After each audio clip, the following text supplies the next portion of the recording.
आना सागर चौपाटी जो regional college के सामने स्थित है, वहाँ जो स्ट्रीट वेंडर्स का जो मामला है उसे अदालत ने जो है 7 जुलाई तक स्थगन आदेश जो अंतरिम दिया हुआ था कि वो उसी स्थान पर अपना व्यापार व्यवसाय का संचालन करेंगे, उसे बढ़ा दिया है। जो नगर निगम और सरकार की ओर से करीब 7 प्रार्थना पत्र जो है दावे और टीआई में अलग अलग पेश किए गए थे, उन सब का प्रत्युत्तर आज हमने पेश किया है। तो यही चाहते हैं कि साहब हमें परमानेंट यहीं पे रहने दिया जाए, हमारा काम धंधा हमारा रोज़गार चलता रहे, सबका रोज़गार चलता रहे, हमारी सबकी आजीविका वहीं से चल रही है। तो हमारी आजीविका को ये लोग नष्ट करने की कोशिश कर रहे हैं, ज़बरदस्ती दबाव बना के और बिना किसी आदेश के हमें हटाने की पूरी कोशिश की जा रही है। तो हम यही चाहते हैं कि न्यायालय हमारे साथ न्याय करे। और एक व्यक्ति ने पक्षकार बनने के लिए भी उसमें अर्जी दाखिल की है कि वो सभी कंपनियों के कंप्यूटर, लैपटॉप और प्रिंटर रिपेयरिंग, टोनर एवं कार्टेज रिफिलेट, कीबोर्ड, माउस एवं सभी प्रकार की कंप्यूटर एक्सेसरीज के लिए संपर्क करें मनीष कंप्यूटर, पुलिस चौकी रोड, कैसरगंज, अजमेर। भी उसमें अर्जी दाखिल की है कि वो भी उसमें पक्षकार बनना चाहता है। उसके जवाब के लिए पत्रावली नियत की गई है और 7 जुलाई रखी गई है। और जब तक कोर्ट ने यथास्थिति के आदेश दिए कि जैसे पूर्व की भांति व्यापार कर रहे थे उसी भांति लगातार अपना व्यापार व्यवसाय का संचालन करते रहेंगे। स्ट्रीट वेंडरों की जीत का एक कदम और आगे बढ़ाए। अच्छा। नगर निगम की तरफ से वरिष्ठ अधिवक्ता एस के भार्गव साहब पैरवी कर रहे हैं और जो राज्य सरकार के जो वकील जो नगर निगम के बनाए गए उनमें से कोई पैरवी के लिए कोई नहीं आ रहा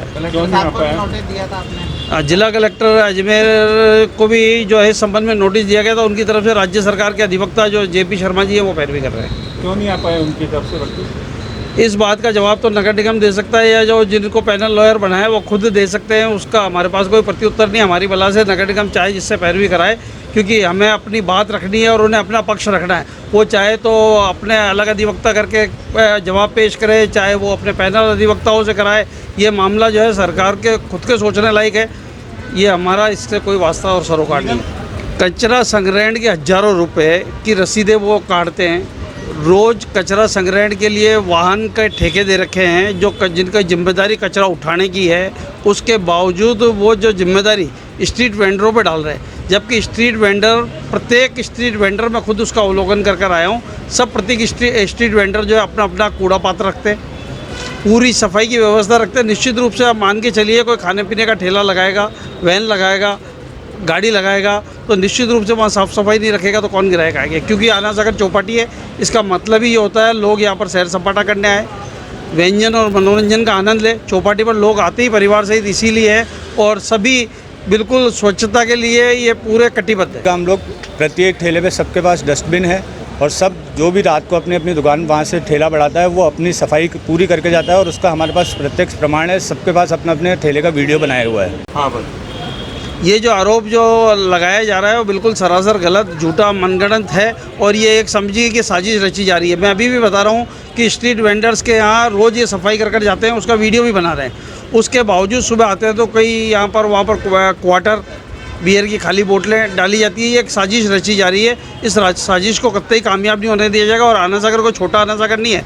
आना सागर के चारों तरफ आप देखेंगे तो चारों तरफ जो है विविध होटलें बनी हुई है, कई व्यावसायिक जो इमारतें हैं, जो रवि नर्चल का आदेश था जिसमें सारी बड़ी बड़ी इमारतों को तोड़ने के आदेश दिए गए थे, उसके बावजूद भी नगर निगम ने कोई इमारतें नहीं जो ध्वस्त की है।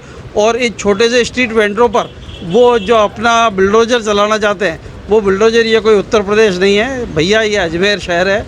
यहाँ बुलडोजर इतनी आसानी से नहीं चला जा सकता। जो ठेले वाले उनके अपने अधिकार है। सीवरेज का पानी जो गंदा जा रहा है उसे तो रोकने के अंदर नाकाम है। गली के अंदर ही सीवरेज का पानी जो है वो सीधा आना सागर के अंदर जा रहा है। इनको चाहिए कि वास्तविक मुद्दों पर आए, जो वास्तविक काम है वो करे। खाली एक छोटे से ठेले वालों की 10 प्लेटों का आरोप लगाकर मतलब ये एक हंसी का पात्र बनना चाहते हैं, ये कोई समझ से पड़ेगी बात। निगम की तरफ से भी स्टे होने के बाद उनकी कार्रवाई यदि कहीं टीम करने पहुंची है तो निश्चित रूप से वो अवमानना के भागी होंगे, उनके खिलाफ अवमानना की जाएगी, चाहे कोई कितना भी बड़ा हो। मैं तो यहाँ के जनप्रतिनिधियों से भी अनुरोध करूँगा और प्रशासन से भी अनुरोध करूँगा कि स्ट्रीट वेंडर्स अपनी आजीविका के लिए आते हैं, उनको आजीविका चलाने दे। सरकार ने भी कहा है, मोदी जी भी ये कहते हैं पकोड़े बेचिए। बेरोजगार लोग जो है पकोड़े बेचकर, चाय बेचकर और खाद्य पदार्थ बेचकर अपने व्यापार व्यवसाय संचालन कर रहे हैं। तो मैं तो ये कहूँगा कि उनकी भावना के खिलाफ भी है, प्रधानमंत्री की भावना के विपरीत ये काम कर रहे हैं। तो यदि ये लोग अपनी रोजी रोटी कमाना चाहते हैं, मैं बताना चाहूँगा स्ट्रीट वेंडर्स के लिए कानून बनाया गया है। उस कानून में तो ये तक कहा है कि इनका बीमा कराइए, इनका व्यापार व्यवसाय कैसे बढ़े वो काम करिए। तो ये तो प्रधानमंत्री की भावना के विपरीत काम कर रहे हैं। क्या मिली है? आगामी तारीख इसमें 7 जुलाई है। आपका नाम? विवेक पाराशर एडवोकेट। पिछले 50 वर्षों से आपका विश्वसनीय प्रतिष्ठान श्री राजस्थान स्वीट्स एंड नमकीन, जहां है शुद्ध देसी घी से निर्मित 100 प्रकार की मिठाइयां एवं 70 प्रकार के नमकीन और उच्च क्वालिटी के ड्राई फ्रूट्स के आकर्षक गिफ्ट पैक, बर्थडे केक और पेस्ट्री। इसके अलावा कई वैरायटी के बिस्किट्स भी उपलब्ध हैं। श्री राजस्थान स्वीट्स एंड नमकीन, मदार गेट, अजमेर। नई ब्रांच जहां पर है quality, purity and variety, Diggi Chowk, Ajmer.